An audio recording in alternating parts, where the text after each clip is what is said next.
o nosso grupo escolheu assistir o filme Cruz de Ferro, que em alemão o título é Steiner, a Cruz de Ferro, que é o título é o nome do protagonista, né?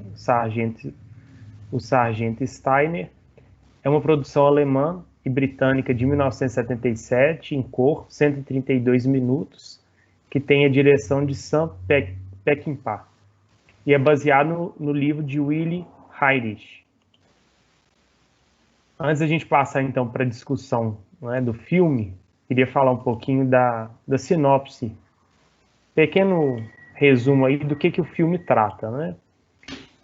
Em 1943, o líder condecorado Rolf Steiner, interpretado por James Cockburn, é promovido a sargento após outra missão bem-sucedida, enquanto o arrogante capitão Stransky, interpretado por Maximilian Schell, torna-se o novo comandante de sua equipe.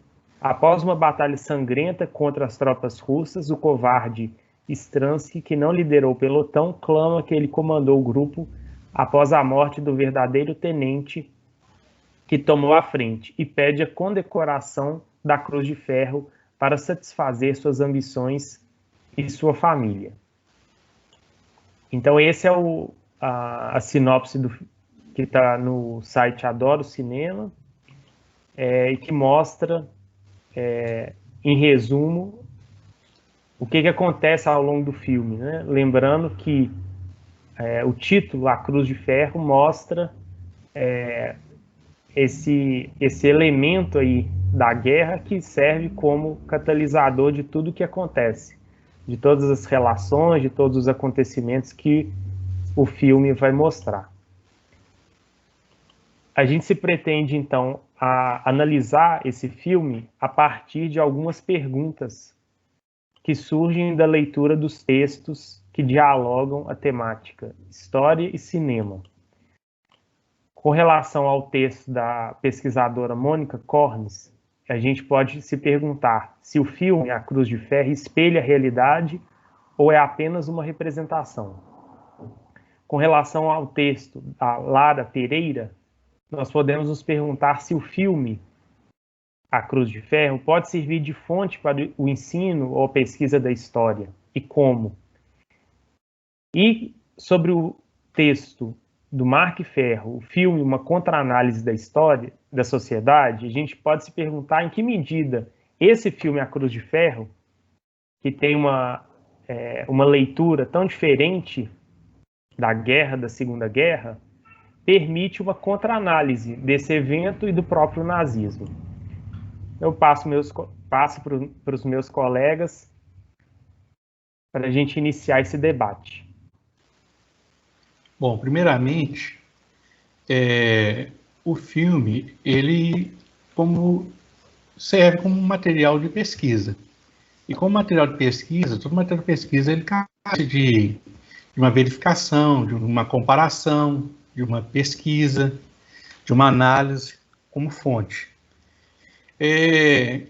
Num primeiro momento, o autor ele trabalha em cima de uma obra literária, aparentemente de ficção, mas que tenta retratar uma realidade histórica de um confronto que se passa num fronte de guerra ali na fronteira da Rússia e num cenário mais crítico e violento de guerra, que é as guerras de trincheiras. E ali o autor, nitidamente, ele tenta amenizar um pouco aquela imagem violenta dos soldados alemães, tentando humanizar um pouco essa imagem dos soldados alemães.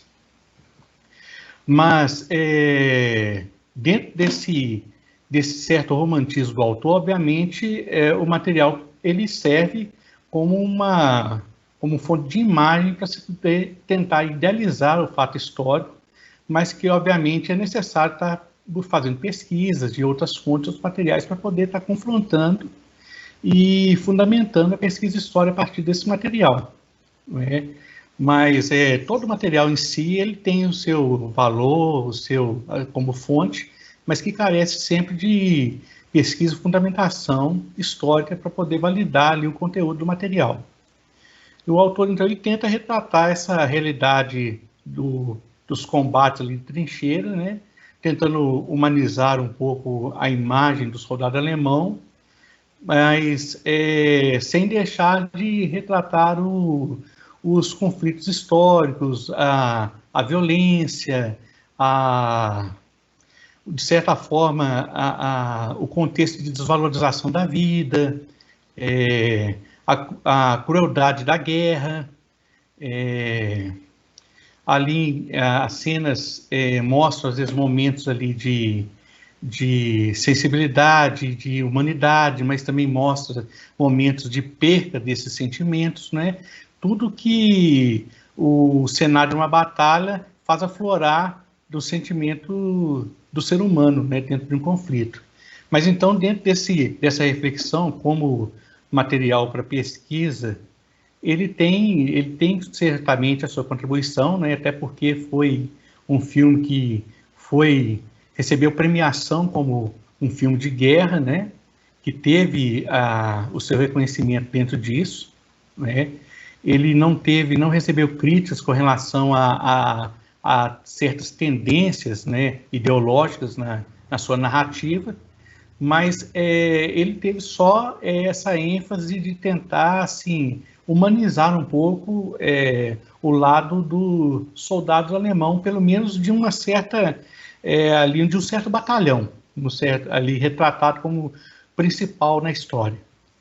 Esse foi, no primeiro momento, a leitura que se pôde fazer ali dentro desse cenário.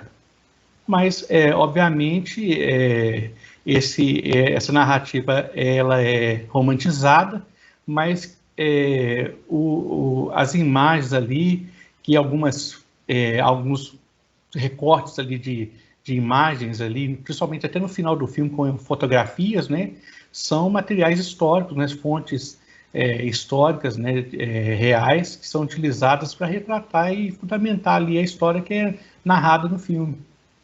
Então, há um contexto, há um material, há uma base que foi utilizada, que foi pesquisada. O filme foi trabalhado não só em cima de uma obra literária, mas também de fonte de pesquisa histórica, né, para poder retratar com uma certa fidelidade a narrativa da história da guerra do conflito ali, já do final do conflito da guerra de 1945, já no final, quando a Alemanha já estava praticamente derrotada, né, já nos embates com o Exército Vermelho, o Exército da Rússia, naquele momento. Bom, Márcio, eu acho que é exatamente isso, né, que o filme retrata. Ele busca trazer essa perspectiva de mostrar sobre o ponto de vista dos militares, como que eram esses frontes de batalha. Tanto é que o filme se passa exatamente nesses frontes entre o exército alemão, da Gestapo, e o Exército Vermelho da União Soviética. Mas além de tratar também essa ideia da humanização, da empatia, que é uma característica muito latente assim, do filme, ele traz uma ideia que é assim, que ela é fundamental para o ensino de história, que é a ideia de uma decadência do sentimento nacional e dessa realidade ali, porque como o filme mostra essa realidade a partir dos militares, ele mostra como que os soldados já estavam no momento da guerra, no estopim, de que eles estavam lutando pelas próprias palavras deles, em uma cena do filme, que eles estão lutando pela vida, e não mais pela cultura ocidental, ou pelo crescimento do Império Alemão, ou por uma ideologia, uma ideia de nação. Eles estão lutando ali pela própria vida deles. Tanto é que tem uma cena muito curiosa, em que os soldados estão todos bebendo juntos, comemorando o aniversário de um dos sargentos, e aí um deles pede um brinde à vida, e não um brinde à Alemanha, ou um brinde à nação. E isso deixa todo mundo perplexo na hora, porque o filme traz essa perspectiva realmente de questionar qual o valor da vida, qual o valor realmente teria esses ideais alemãos, russos, porque no fim de tudo, todos estão lutando ali pela vida, pela sobrevivência, e não por um ideal de Estado ou de sobrevivência. Então, acho que essa perspectiva fundamental que o texto traz é essa, de questionar realmente como que a consciência dos soldados de guerra são trabalhadas, como eles se percebiam como pessoas que estão lutando, acima de tudo, pela vida e não por um ideal de Estado, porque eles viam que a guerra era a decadência última assim, das relações humanas, né? Diversas cenas em que realmente a vida é tratada como uma coisa chula, assim, sem sentido, e realmente fazendo esse balanceamento entre política e sociedade, né, entre as relações. O ponto que eu achei interessante foi o filme foi feito durante a Guerra Fria. Eles inverteram o que é o vilão tradicional de filme ocidental, filme americano, né? Os personagens são alemães, mas o filme é americano. Os vilões do filme são os russos. Minto. os antagonistas do filme são os russos, né? O que não tem, o antagonista, na verdade, é o capitão. E outra coisa que mostra nesse esforço de humanizar os soldados é que nenhum deles tem convicção de idealismo no nazismo. Eles estão lá, soldados, estão lá porque são obrigados a estar, ou porque quer a cruz de ferro, e nessa tendência de sobrevivência, mas nenhum deles tem esse objetivo de idolatrar o Hitler ou isso. Inclusive o próprio antagonista, que é o vilão do filme, nem mesmo ele é um nazista de coração. O filme realmente ele inverte essa ordem, né, pela época que era feito, já mostrando os alemães numa condição mais de empatia, né? Nós temos mais empatia. Esquecendo que eles invadiram a Rússia, inclusive. Mostrando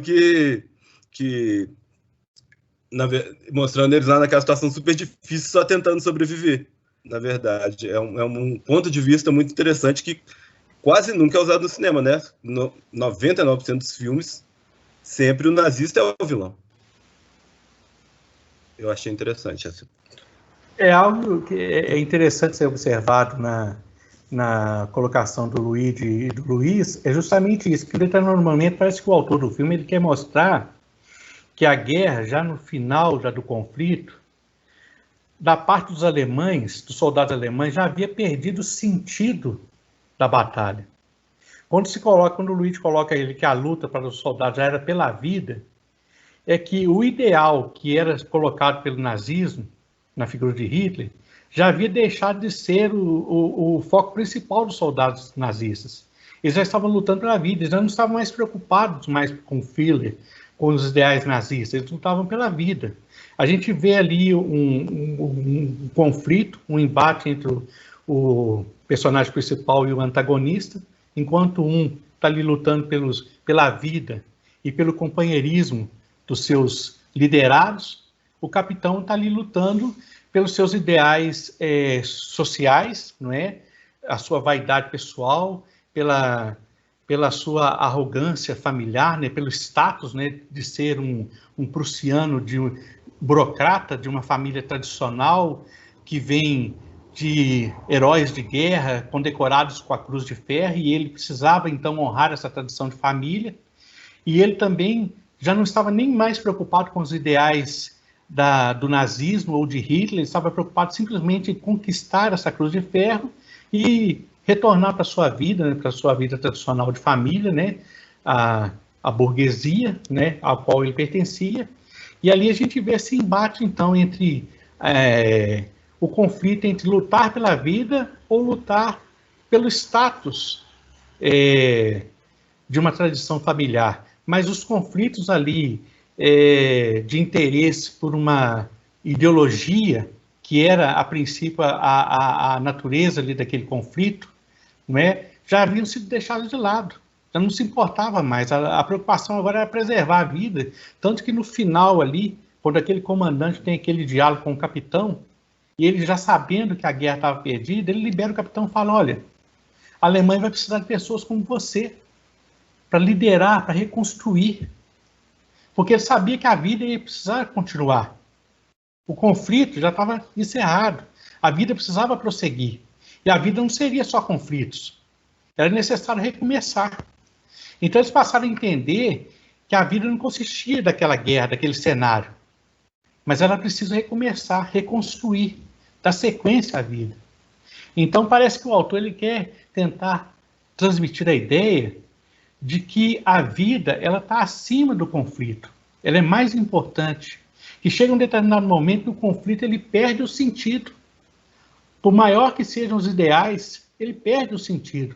Quando as vidas começam a perder o valor, quando você começa a ver ali no cenário de guerra, corpos estendidos, caminhões passando por cima de corpos como se fossem lixo, não tivessem valor, perdeu-se o sentido da guerra.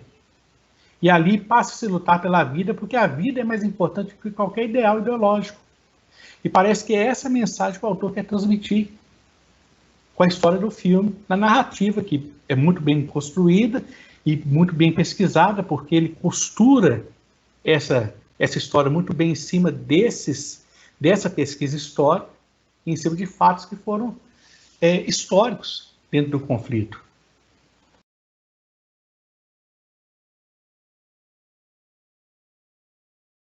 O artefato em que se dá origem ao nome do filme, ele, ele é uma decoração, deconda- não, condecoração que tem primeira e segunda classe, né? Sendo que a segunda, você tem que ganhar a segunda para depois ganhar a primeira, né? Então, essa condecoração, ela é, distribuídas para soldados e que faz algum ato heróico durante a guerra, né? Sendo que também poderia ganhar as duas ao mesmo tempo. Foi o caso do Hitler, né? Que ele ganhou ele tinha as duas condecorações, né? Sendo que ele usava uma só porque já era a patente mais alta, né? E no filme, o autor ele retrata a cruz de ferro num dos comandantes, sendo que essa cruz de ferro ela só era exibida em, em cerimônias, em atos que não eram da guerra, né? Então, mas ele quis exibir para uma forma de mostrar o artefato em questão. Muito bem, gente. Então fica aí também a sugestão, né, dessa quantidade imensa de filmes sobre a Segunda Guerra. Esse filme que também é pouco conhecido, mas é um filme que traz uma interpretação diferenciada, então que vale a pena também ser conhecido, né, que é o filme A Cruz de Ferro. É isso, então. Depois